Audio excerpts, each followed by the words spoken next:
Absolutely. And another thing we need to talk about is, like you said, we need to look at whys. Why would wait times go down? But we also need to look at why is the system so overloaded? One is we have more people surviving battles, conflicts, and wars, which is a good thing.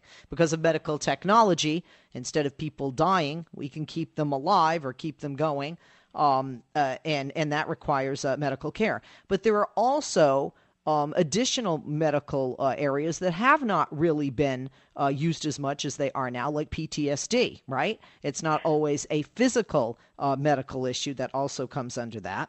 And then when you already have a backlog, like you talked about with benefits, and then you have more people coming home trying to get benefits, like, when we brought everybody home from Iraq, and we're bringing people home, and eventually, hopefully, we'll bring everyone home from Afghanistan, then that adds, and when your cup already runneth over, then everybody's just standing in a line outside that cup. So this is a huge problem.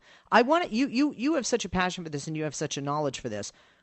Even if we change the leader, that doesn't fix this problem. That isn't even a Band-Aid on this, because there are two huge issues here, which is, one, the system can't handle the volume, and two, we don't have the funding for the volume either, correct?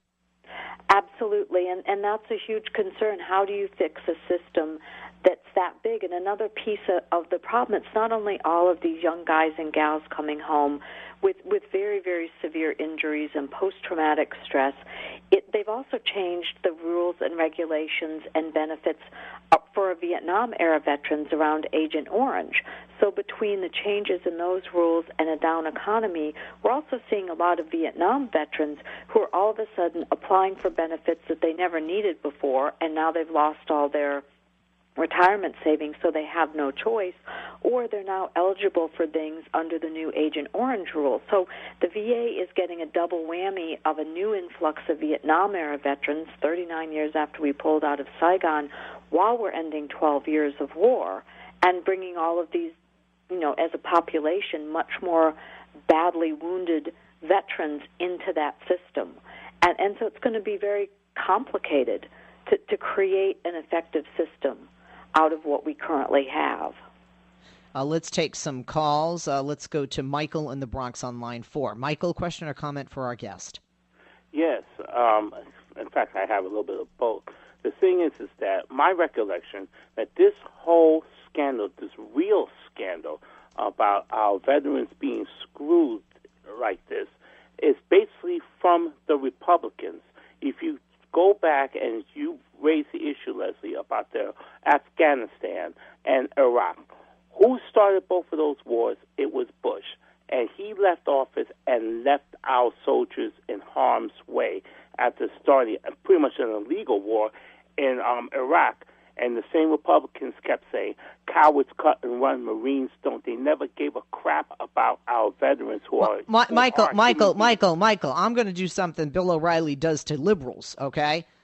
Let's stop going backwards. Let's be in the now. We can't blame George, even though I can't stand George Bush and how anybody voted him not once but twice. This isn't just about George Bush. We can't just blame that, and we can't just blame a prior administration. We can, however, look at the current, and we can, however, look at what have current people, even people pointing the finger.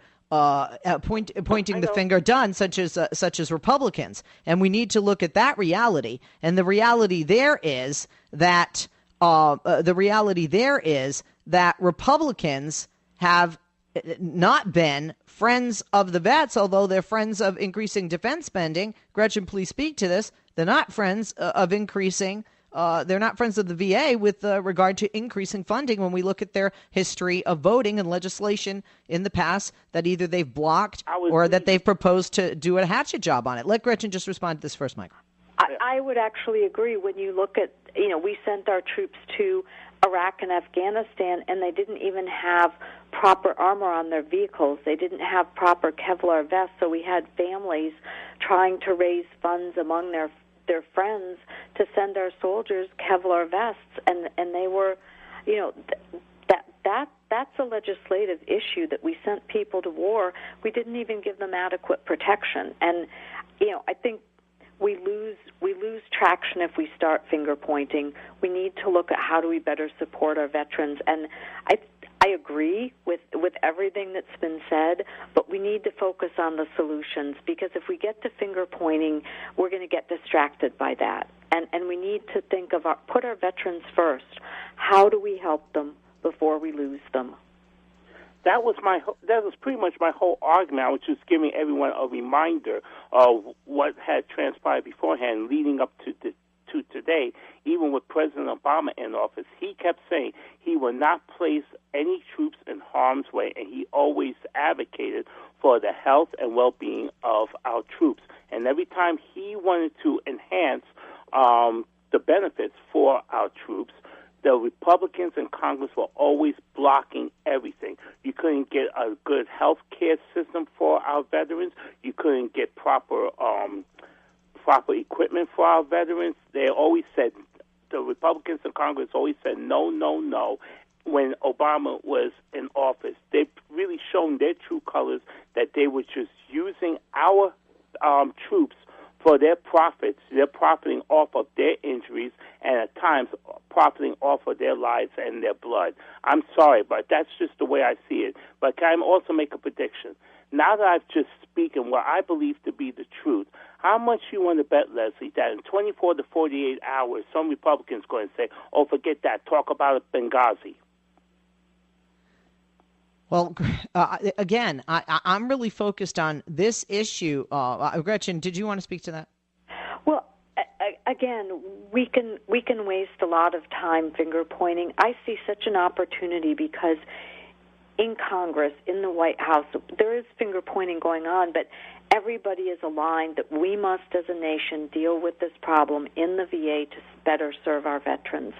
And I'm really afraid that if we start doing a lot of finger pointing and we bring up Benghazi, and I mean, we also have to remember, I rarely say this in the media, I'll probably get skewered myself, but I'm a Democrat. But you know what? It was Barack Obama that authorized the surge. So there's plenty of blame and finger pointing to go around. The question is, do we want to pull together as and quite frankly, these guys and gals? Quite frankly, Gretchen and Michael, to me, it's not about who sent soldiers where. I mean, you know what I'm saying? Yeah, it really isn't exactly. about that. It's about when they come home, they have to register for these benefits. We don't have the system able to handle it, and we need to look at the legislators now. And I say that very seriously, because we have an election in November in which we have an opportunity to vote for people, whether Democrat or Republican, and we need to see if they're an incumbent, what was and what has been and continues to be their stance, not just their stance, their voting record with regard to veterans' benefits. Michael, thank you for the call. Let's go and for the comments and what you have pointed out. Let's go next to Dave in New Mexico. Left us. Dave, we miss you. Ralph in Virginia on line 5. Hey, Ralph, how you doing? Good evening. Hey, how are you? Good.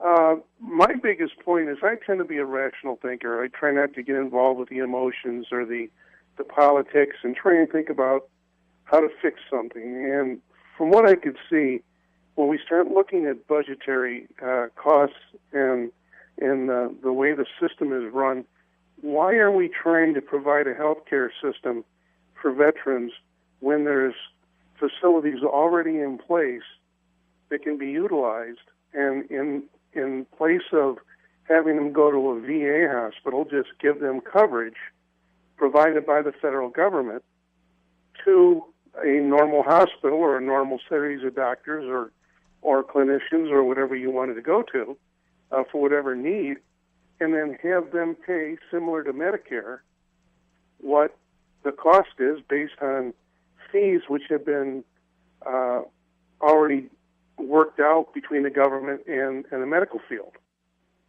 Gretchen? Well, it's interesting that you brought that up, because... Quickly, Gretchen, I'm sorry, we're pushed up against a break. I didn't realize.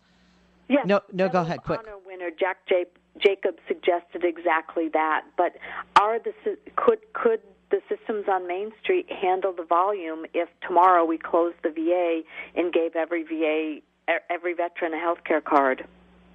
Yeah.